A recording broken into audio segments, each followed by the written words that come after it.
to be no way. He works in ways we cannot see. He will make a way for me.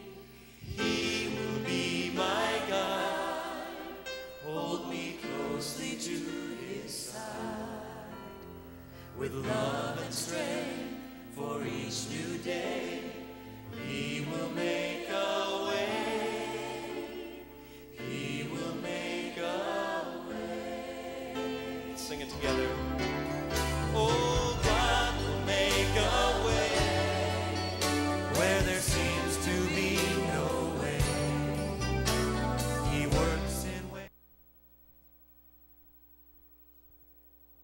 Today we're doing something a little bit different. I'm at the studio of photography by Heather and Sentimental Journeys on Gallatin Road in Scottsville, and they've been helping me edit some of my Haiti videos from last year, from the first time I went back in March, and we want to kind of share those with you. And they're going to be kind of raw video, but Sentimental Journeys has helped me edit those to bring those to life and actually bring you into the journey of Haiti. And there's going to be video, and there's also going to be a journal blog that will show our days there, and they're the journals of myself, Candace Green, and Michelle Carver, and then different people that joined us in our trip. And this is from March of 2010, right after the earthquake, when I went down and helped, when my life was so greatly changed. And I just want to thank the viewers who have sent donations in to help us with the building project at Leslie's. That is so greatly appreciated. I think my next trip down, we're going to be ready to break ground at Leslie's for our first building, which is very exciting. And if you would like to still help support that, we still are several $1,000s away from actually what it's going to cost to fund this project. Our goal is to build them 3 to 5 classrooms, and they're coming into the rainy season, and we've got to get those kids up off the ground and out of those tents and actually into structures. And so I just want to thank you for joining us today, and I hope you enjoy the program.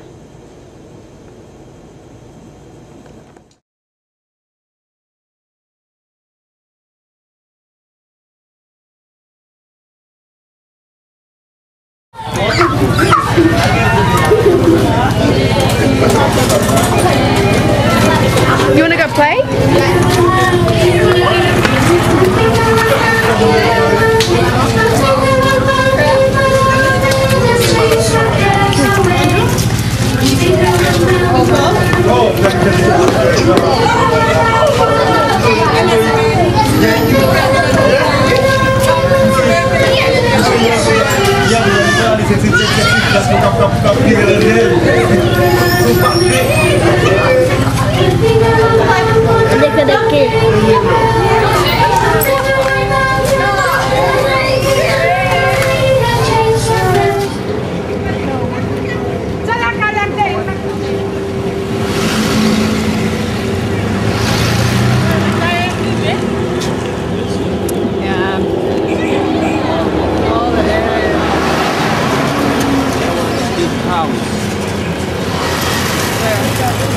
This place? Yes. What happened to the move all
Where's the palace?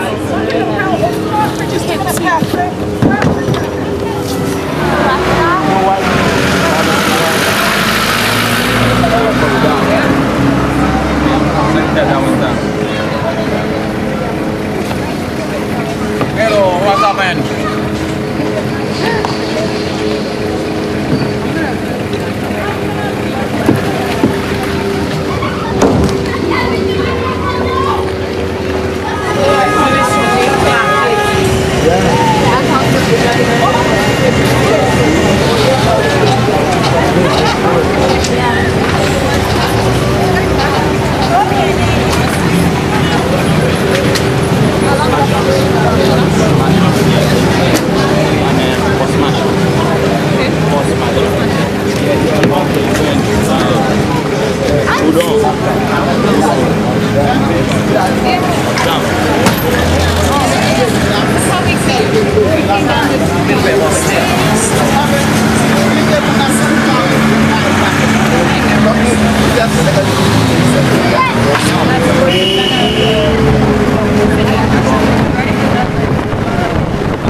Hold on to me. One more. You got it? Yeah, I'm good. I'm all good. So is it perfect straight there, or they said it went to their almond? Did you go to work there?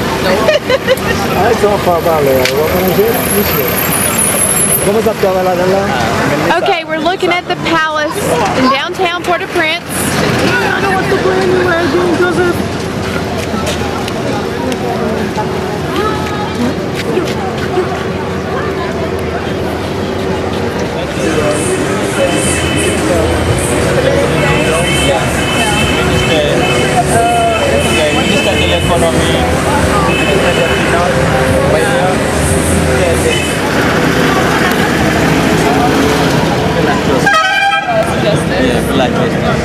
I've been in almost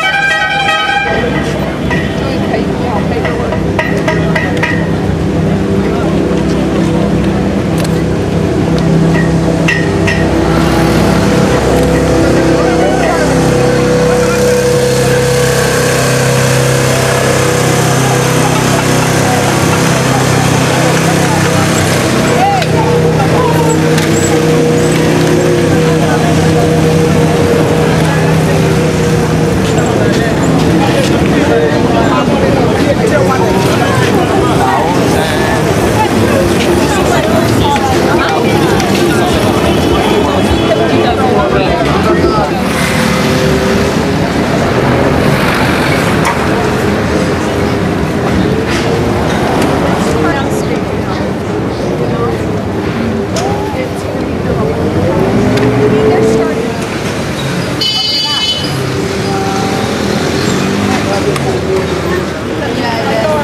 Bambaga, yeah.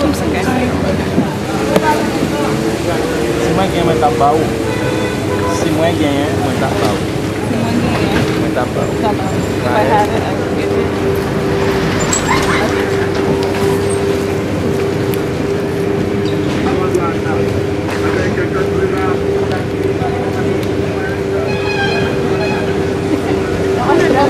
Where to push me? What's up? That's slow here? Let's live, dream on.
Say loud, loud, loud.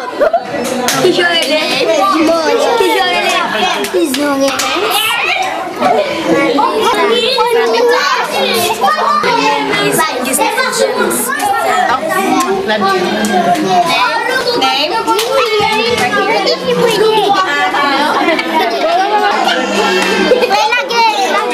Here we can do that.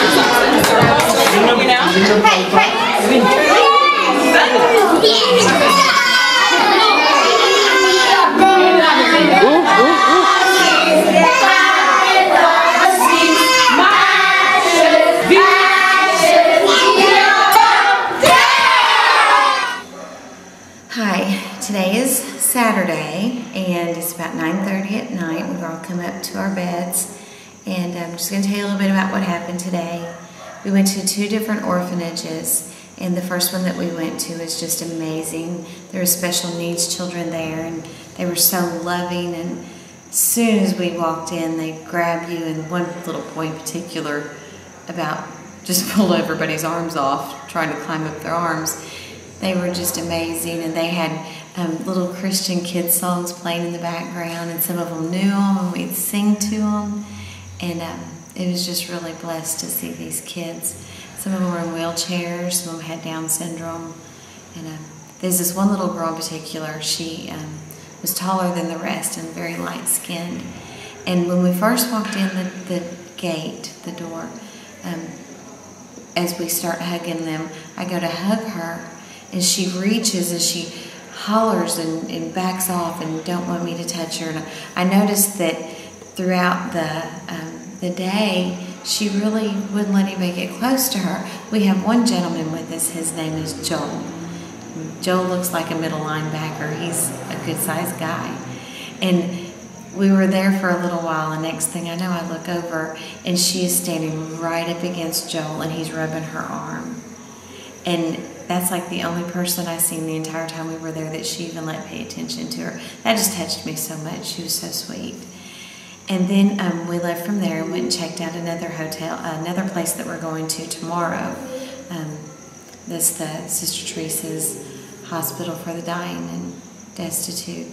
And the rides to and from was quite interesting today. We got to see actually the main area where the earthquake hit. We got to see the president's house, the president of Haiti. We seen his mansion that had just collapsed, and he is now actually living in a tent in Tent City with the rest of the common folk. Tent City was just unbelievable. Hopefully there might be some video of it later. Then we went to another orphanage that had a lot of very small babies. They had little double-decker beds, and these children was in beds, and of course they started cleaning up really quickly after we got inside and grabbing babies up and changing diapers. They didn't want us to see the real truth. And the most touching and horrifying and horrible thing was just to see these little babies who under any other circumstances would have been crawling and crying and reaching for you and not even big enough to walk. They had sat in those tiny little plastic chairs, like little lawn chairs for little kids. And they would plop them in those little chairs and they sat there. They didn't move. They just sat there. They didn't cry. They had no emotion. They just sat there. And it was so sad. Some of the older kids there, when I say older, probably 5 or 6, loved to sing, loved to dance, wanted every bit of your attention, 100% of your attention the entire time. We played hokey pokey, we played Ring Around the Rosy. The most touching testimony I've ever seen in my entire life. It was so real. And he was talking about how he would go to sleep and how he knew that, it was almost like he knew that there was so much more and he didn't know what it was. And he said that Mom told him and Mom's told him about Jesus, and he said that he God to in his spirit to come into him, and that he knows now if anything happens it's okay because God's preparing a place in heaven for us, because he said people preach that Jesus is coming, and he told us about his testimony. It was the most touching thing I've ever seen.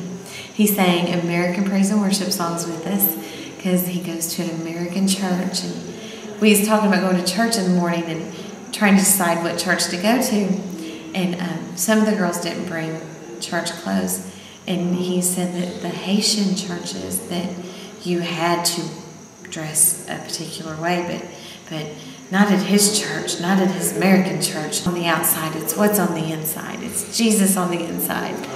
It was so special to hear that. Hopefully that we'll get the opportunity to video his testimony at some time. I hope so. And there's just too many words to describe about today. I'm blessed. This is incredible. And hope you all get to see lots of footage of everything that's going on. It's amazing. And see you tomorrow. Have a good night. Bye. Hello. I'm just going to share stories about today.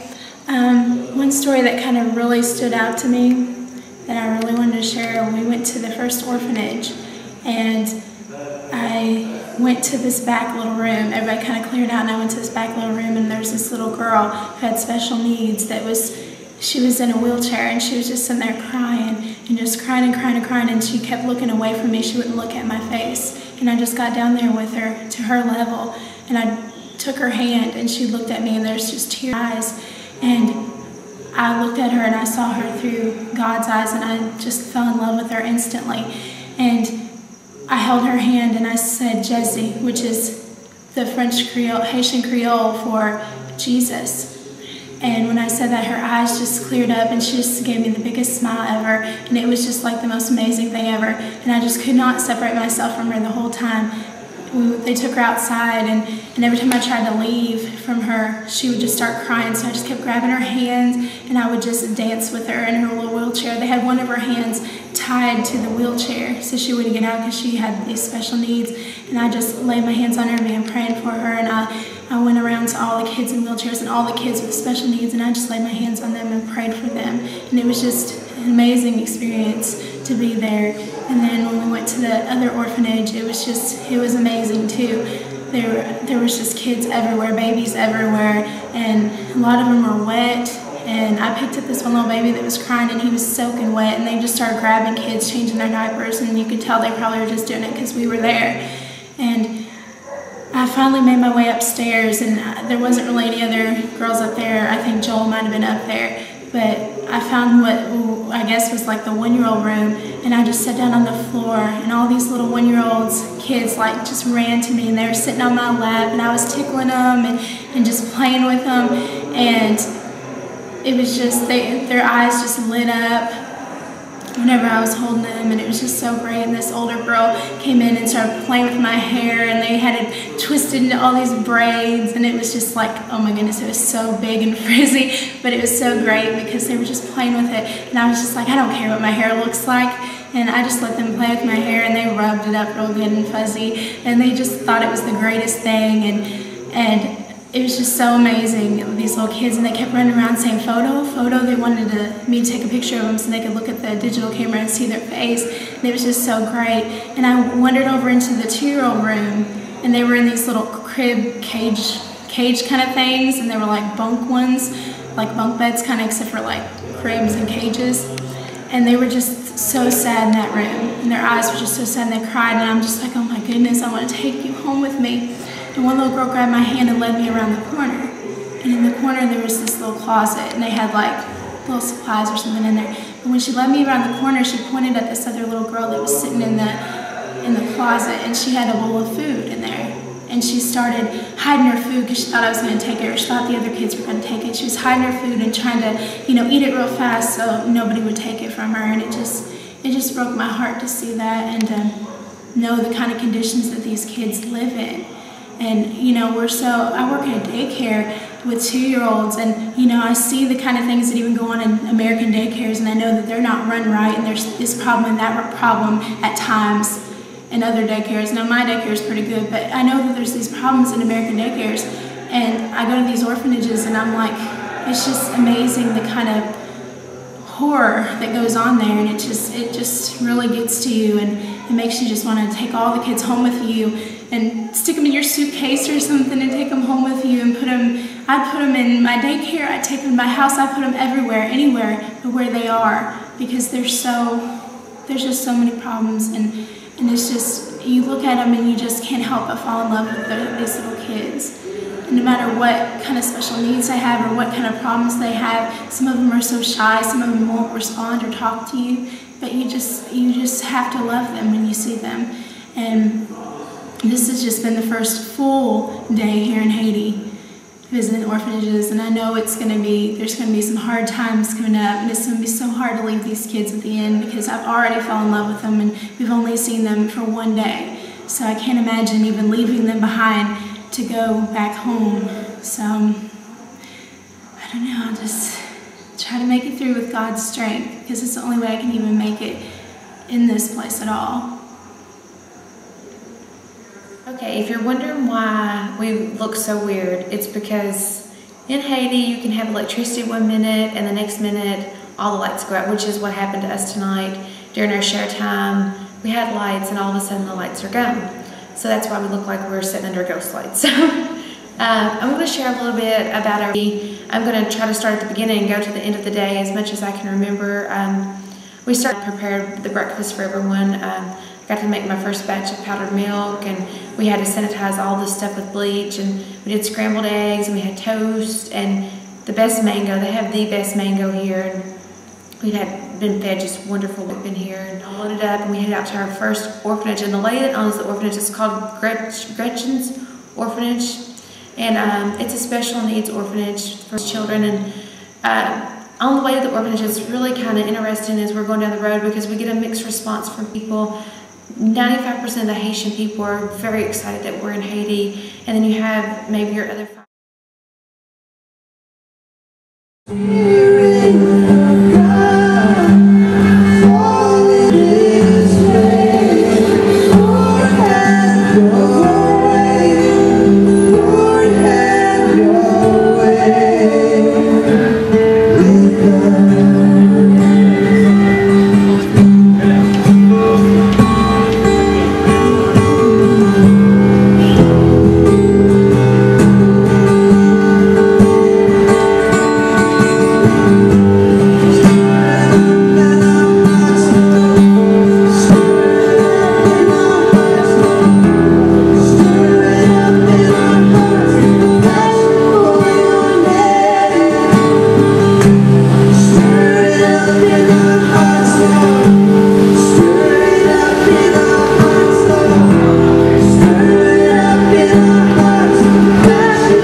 Merci. I want to get together with Candace and all these other people and adopt all of these kids in some kind of mass adoption, including Wu, Sika, Nika, or whatever her name is, and Raf, Mika. I want to adopt all of them somehow and bring them here. Can we do that?